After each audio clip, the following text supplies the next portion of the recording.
Hello everybody and welcome to the channel. For today's episode, I wanted to talk to you about the narcissist and how they give you nothing.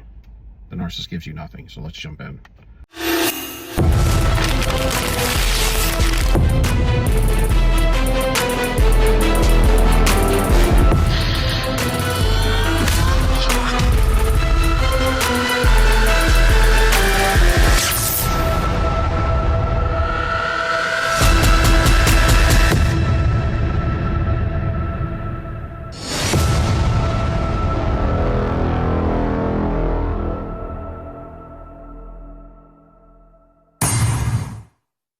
The narcissist, when you're in a relationship with them, if they only give in the love bomb phase of a cycle, and that gets shorter and you realize who they are. You start to realize even in the love bomb phase that love bombing was unhealthy. So there's nothing good that they give ever. They maybe give some gifting in the love bomb phase, but outside of that, it's all negative reciprocity. You're the one that's putting forth everything, supplies all of their needs. They do nothing. Outside of work, all they do is chase sources of supply, either future, past, or present. Ex-husbands, ex-wives, whatever I'm talking to. They're always out on the hunt. They treat you the worst because you're the primary source of supply, and everybody else gets better treatment. Everybody else gets flirted with in front of your face or on the side. You get triangulated. You always feel your house is built on the sand. It could end any day, and if you have your whole life and all your finances, and you're in big trouble. All narcissist relationships end. They can never make you happy. But I wanted to talk about a few things with the narcissist. So the narcissist, first of all, never want you happy. If you're happy, you have hobbies, or you're doing things, I'll put it to you like this. They're not going to like it, and they're going to find a way to quench it because they want you to be miserable just like them. When they see happiness, they take it as an attack on them when they're doing something behind your back really bad. I mean, I guess that's how they would probably take it, but you got to understand, they don't feel any of the fruits of the spirit. Now, all humanity has this to some degree when you have the ability to cultivate it, to increase them. But their love, joy, peace, goodness, gentleness, long-suffering, goodwill towards individuals, and good self-control, kindness, these are all what they call the fruits of the spirit. They have none of them. And that's because those are the sectors of their brain that are shut off now, their anatomy. They also don't have any love, which is the first one of the 9. And they have no common sense, really. And they have no creativity. And this is what they would describe as the archons or the demons of old. This is how they operate, and this is exactly how they're described. Take it how you want. They're just completely evil is my point. And evil, just the entity of evilness in general, can't give. It's always taker. It's always destroyer, and you're the builder. They're here to quench your spirit and to suck off your energetic fuel. That's basically what happens. And they're enticed by you. Of course, there's two things going on, and they both want to drink off your fuel, because the narcissist can't experience the 9 gifts of the spirit, but they do have the need to feel them, and that's what makes their masks prop up. Your fruits of the spirit that they steal from you prop up their mask, their false self, when they go out and about. So if you want to know when they need to hoover somebody else, whoever they're with, say they're with a new supply, or if they're with you, if you concentrate on whenever the mask starts to slip and they start flipping out on people or flipping out on you, then that's when it's time for them to set a new source of supply, because apparently they're not getting enough fuel, and that's what's happening. And if they don't have a new source of supply to replace you, which is almost never the case, they always have sources of supply, but if they don't, then they're going to start trashing you even in love bomb phase, because they can't help it. It's either that or they got to do it out there and about with strangers and people somewhere else, family. So whenever you're happy, they take happiness as you attacking them. They bring down your happiness. Anything that you do that operates in those fruits is what they quench, what they stop. When they find you, what the enemy does and what the narcissist does, they freeze you. They stop you and freeze you like ice.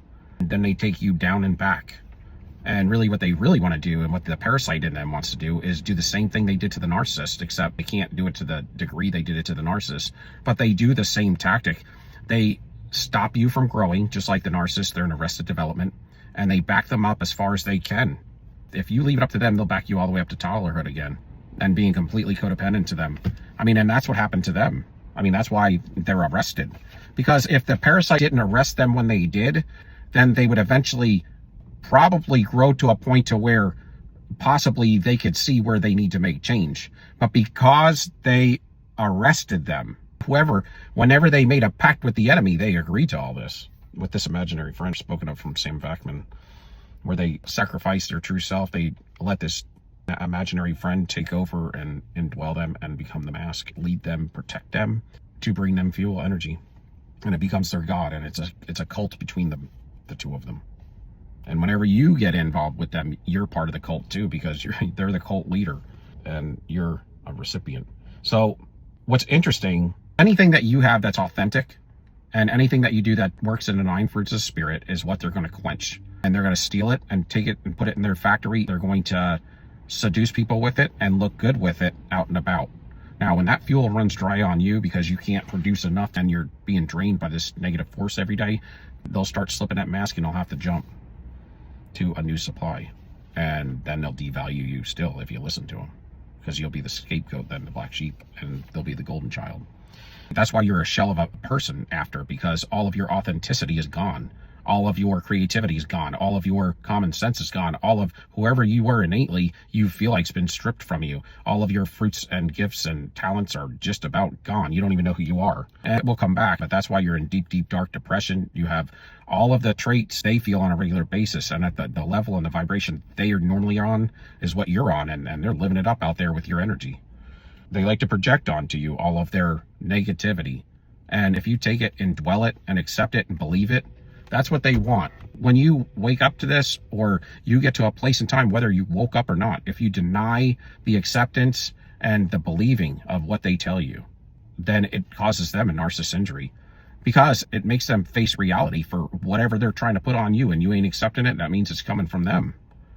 And so they're forced to look at their own mess, and then they will probably leave you, ghost you real quick. But that's why they get so angry, because they're in arrested development and they're in a fantasy, and they want you to stay in the fantasy. I always say, if you want to stay and be with the narcissist, you gotta agree to be in the fantasy, meaning accept all the things they project onto you, adore them, admire them, and do all the work for them. Give them zero boundaries to come and go as they please, to cheat on you and not ask questions, and to have no energy, because they don't give any energy, no fuel. Negative reciprocity is what they give, and that's it. The only people they respect are, refuse them, people that won't accept that junk from them. Those are the people that they respect, because they can't control them, and they're trying to actually compensate to be like them to some degree, to live on that level, on that playing field. That's why they're stealing all your fuel. I'm saying that because whenever you wake up to this and you walk away from them, that's the first time they probably respected you. They respected you when they first met you, until they destroyed you at the end of Love Bomb. At the end of cycle 1, they respected you at the very beginning, and they expect you when you walk away and you give them nothing. They can't make you happy ever, not one day. And if they did, it was all a fake facade, and you're going to pay for it later, just like in the very beginning. They have nothing to offer. They're destroyers. Like I said, they can buy you a gift. Anything, they can buy you something monetarily, but they won't do it if they're not going to get something more out of it. They will not give you $1 if they're not getting 10 back. And that's how they are with fuel. They're not going to put fuel into anything unless they're getting 10 times back. They want you to become miserable like them. And that's what the entity does. When it came to them, it took them, it put them under their yoke of bondage. It controlled them. It took over them like a parasite does. And it weakened them. It took everything good from them and killed it, sacrificed their innate self, their spirit man, their inside voice, their creativity, their common sense, and all 9 fruits of the spirit that they were given. Sacrificed them all, and then it shut them down. So they can't even turn it back on, couldn't even get to those pathways if they wanted to anymore. So now they're a complete, deceitful, cheating, lying person. And the only way they can fake it is with your energy. But they can't even repent. This disorder causes them to be what seems to be Romans 1 and 2 Timothy, where they have seared their heart and their mind, and there's nothing to do for them. You can't do anything. Anytime you're with them, you're destroyed. Every moment of the day, you're being destroyed. Your finances, your friendships, your work, your career, your health, your self-esteem, your self-worth, they chip away at everything. They isolate you, and then they leave you. They leave you, and they take whatever goods you got. And then they try to come back. And actually, because of the spell work they do and the way that they operate, we actually let them in a lot. But like I said, it's not just psychological, it's a spiritual issue. This is how they come back too. They will over flatter you. And it works. They'll tell you how much they needed you and they should have listened to all of this. But it only lasts to get in and to get you under their yoke of bondage again, and until they can strip it all out again and then leave. Well, you're just there to be used. Gas station, you're just there to fuel up their tank, and then they're gone. So this is the thing, anything they use on you is what works on them. So really, you're in complete control in the situation, because you had agreed to go into covenant, contract, and consent with them. They didn't. They were willing the whole time. They were seeking you.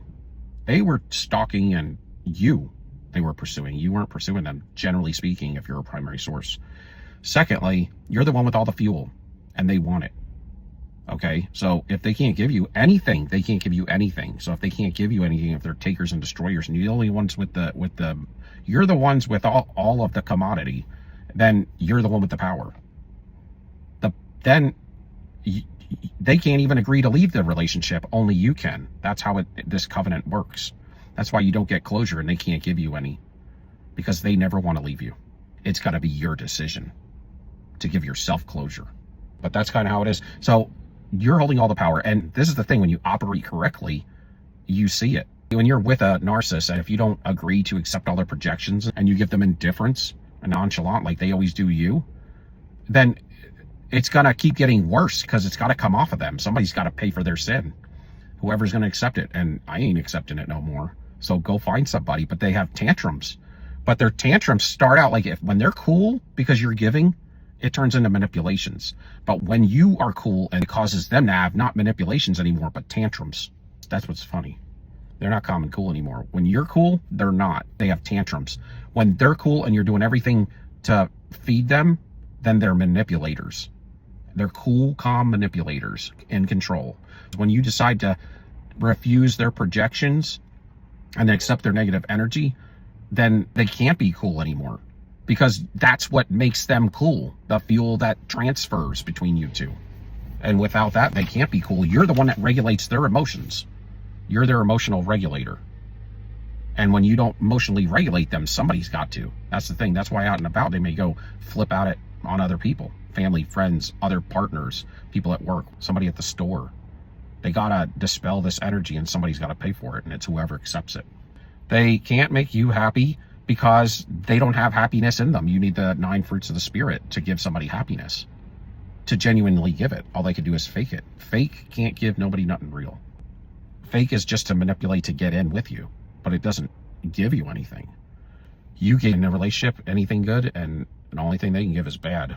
And any kind of positive things that happen in their life was a result of you being in their life and accepting their projections so that they could get there. Outside of that, they ain't having it. They also will, when they discard you, they make it like they couldn't do anything to make you happy. And they can make another person happy, whoever they're with now. That's kind of how they put it forth, and they get you to chase them, walk in ego, and try to win them back somehow. It's crazy. And you're the blame. They breadcrumb you a little bit of love, how they really cared about you. So you can overcompensate, chase them, and be thirsty while they're out with somebody else. Any gesture, anything that they do is an evil sign of something bad. It's always a demoralization, degrade of you, mostly, because they can't do anything good. And this is the deal with these boundaries situation. Boundaries should be like this. You sit in quiet, you come up with everything that you gotta have, you want, you need in a relationship, and you have to have. And you find your limits of what it entails that you won't accept. Whatever is too far, and whatever you won't allow. And all you have to do is go out there and then form a relationship based on that. And if you don't have the balls to stand on it, and if somebody defies those boundaries, you have written down, that's what you have to have for you to be happy in a relationship, for you to be respected in a relationship, for you to feel self-worth, self-confidence, and feel happy and successful in a relationship. Then if you don't have the balls, then you deserve what you get.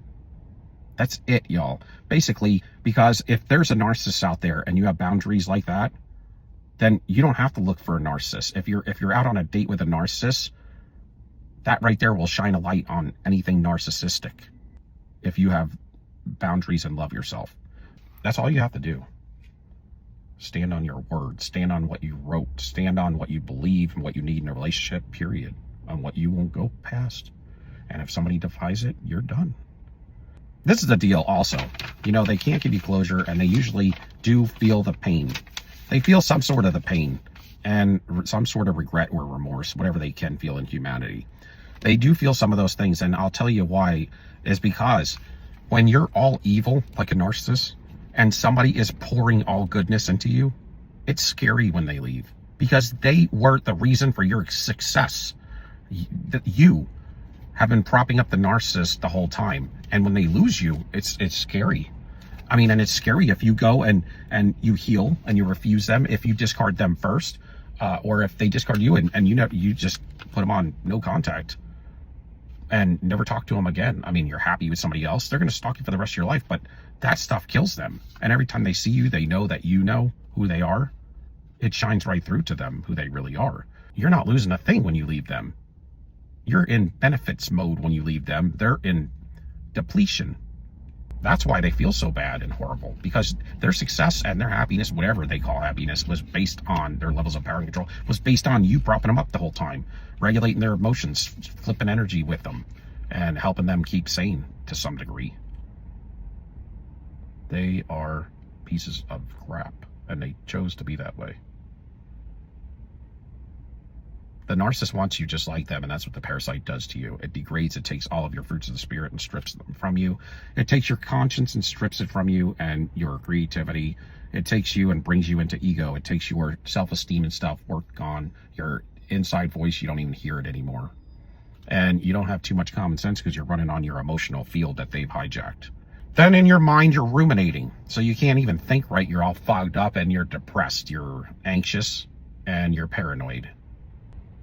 In a state to where you can't think right, you can't do anything right, you need outside validation yourself because you've been so destroyed. You can't go to the mailbox without asking a narcissist how to do it. Then you start getting autoimmune disease issues if you stay with them long enough, because it will affect your health, your wealth, your family, your friends, your relationships. It'll affect everything, your relationship with God. You will not have any happiness in your life, and they wreck you. They turn you into arrested development yourself, because you don't go anywhere when you're with the narcissist. They pause everything in your life and bring it backwards so they can continue to do it for life. So if you can give me a like, subscription, and thumbs up, love y'all till next time. Peace. Soldier up, we out.